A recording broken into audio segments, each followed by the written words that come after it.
We're going to look at taking the back when my opponent rolls up to their knees and turtles. So this would typically be when like Al is in side control, and you can just see as he rolls up away from me, he comes up onto all fours, exposing his back. So it's one of the first things we talk about in jiu-jitsu to not do, but it's still what people do, so we have to learn how to take advantage.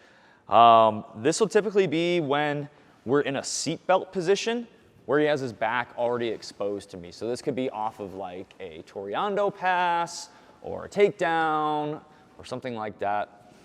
So I'm attaching my chest to his back and I'm grabbing a seatbelt. My hand closest to the head is coming over the shoulder.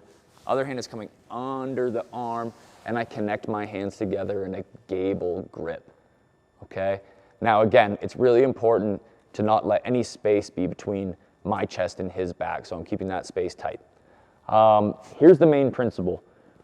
When Al has any kind of weight on top of him, it is extremely hard, maybe even impossible, to roll up to all fours with his knee and his elbow connected together, okay? Again, with any kind of weight on top of him, it's really, really hard, maybe even impossible for him to do that. So let's just say, like, without my body weight, just like 20 pounds, if he tries to roll up away from me with his knee and his elbow together, extremely hard, right? Let's try it with your knee and your elbow together, right? He tries to go up, like 10 pounds of pressure, okay? So never mind when my whole body weight's on top of him here with my gable grip.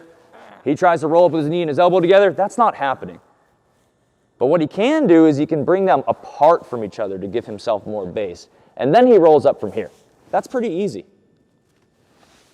So, knowing that fact, we know that if our weight is on top of him, there is going to be some space created underneath him as he rolls up.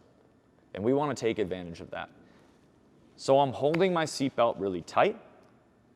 As he rolls up, I sag to my outside hip and I throw in my first hook for the back. So it looks like this. We're tight. As he rolls up, I'm already sagging. Okay? There's the space for my foot. I just stay on this hip. I don't go anywhere. And I throw my other leg up over the top. Once I have my hooks inside of the thighs, I get my 4 points for the back. It's not fancy. I just want you guys to understand that it's really hard for him to roll up to all fours without creating that space. And if you're prepared, you can take the back almost every time. So again, we're here. As he rolls up, I sag. There's my bottom hook, followed by my top hook. You've got the back, you've got your points, you can start to attack from here. Now let's say I still get my hook, but he ends up rolling all the way up to all fours, and so I end up with both hooks in, and he's just kind of in this all fours face down position. So he rolls up, I take my hook, and then I start coming up on top as he gets his elbows to the floor. Now I'm gonna work to flatten him out. This is the best position you could possibly be in a one-on-one fight. So, first thing is aligning my hips with his hips, okay? I don't wanna be too far up on the back here. So if anything, I slide my hips back to meet his tailbone.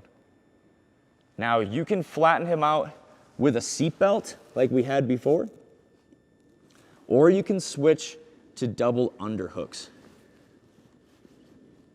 If I have double underhooks, it's easier to flatten him out because I'm driving both of his elbows away from his knees.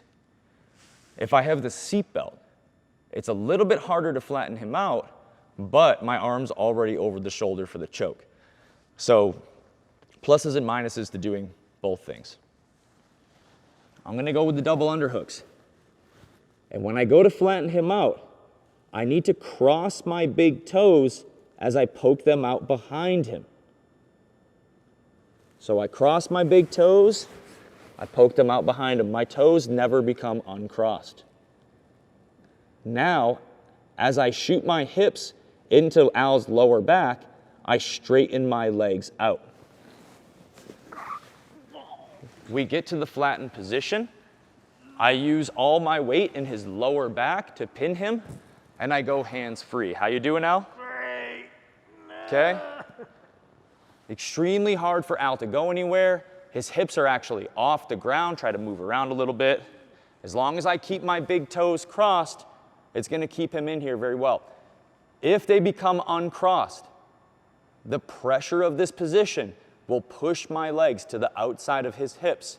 And now Al can freely roll back to his back, retaking the mount position. It may seem like not that big of a deal because you're still on top, which is a good thing, but technically he's climbed one rung down the ladder, improving his position. So again, we're starting in this seatbelt position here. As he rolls up, he gets all the way to his knees as I take my hooks, and now I adjust my hips to meet with his hips. I can go double underhooks, or I can go seatbelt. Again, my big toes are crossed here. Let's step back for a second, I show them. Just like this. Okay, they never become uncrossed. So again, from all fours here. If I take the seatbelt this time, one hand over the shoulder, one under, big toes are crossed, shoot my hips down, keep the toes crossed, and I go hands free.